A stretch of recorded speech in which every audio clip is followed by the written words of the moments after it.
I knew him as well as I know you right now.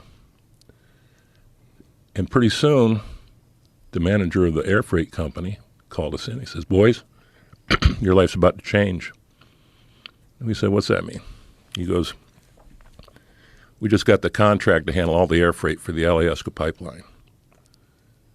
We said, what's the Alaska pipeline? Well, the big pipeline they're going to be hauling. They're building up here.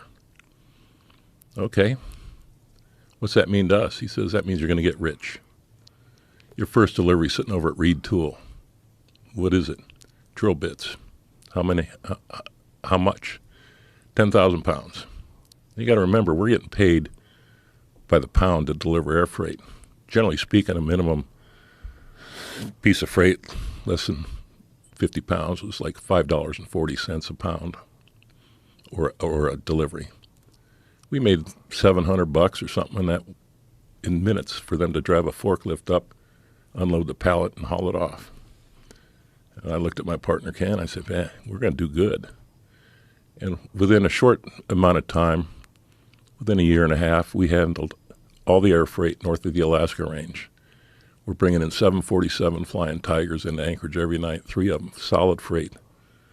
Transship the freight from the plane to a flatbed truck. Get 10 or 12 trucks every morning before 8 o'clock. Take it over to the North Star terminals where it was unloaded. And we weren't allowed to touch it because those guys were a different union. And we'd just drink coffee. And then they'd sign our bill of ladings.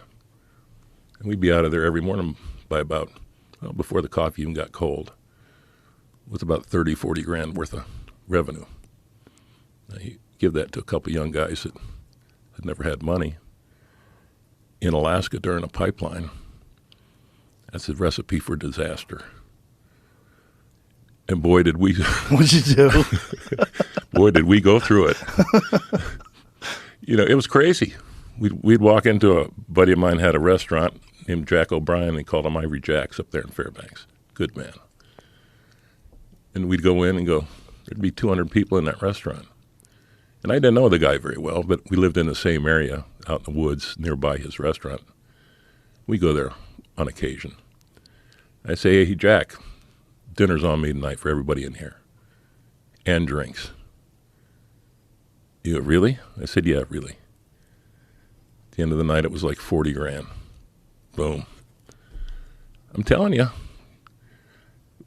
all of a sudden I had a little money. Didn't know any better. And we spent it, and we had fun, and we built a pipeline. A lot of stuff happened during that pipeline that people don't even realize. That thing was only supposed to cost $800 million to build. It cost $9 billion. It seems like the companies that were building it, they call them the Seven Sisters. All the big oil companies were grouped together. And the operating company was called Alaska Pipeline. And it was like somebody flew over Alaska and said, let's drop $9 billion on these guys and see what they do with it. It was totally unbelievable. Okay, so you got all this money. Yeah. Got all this money. And then at the end of the pipeline, I told my partner, you want to buy this company from me or you want me to buy it from you? We'll flip a coin, come up with a fair price. Flipped the coin, he won, he bought me out. And I said, okay, now I had a little money.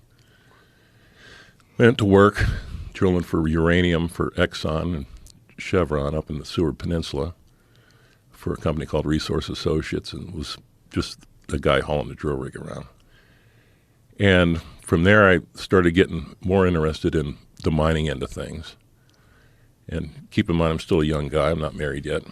And we'd go to Costa Rica. I bought a farm down there and decided I'd be a coffee farmer. I wasn't worth a shit at that either.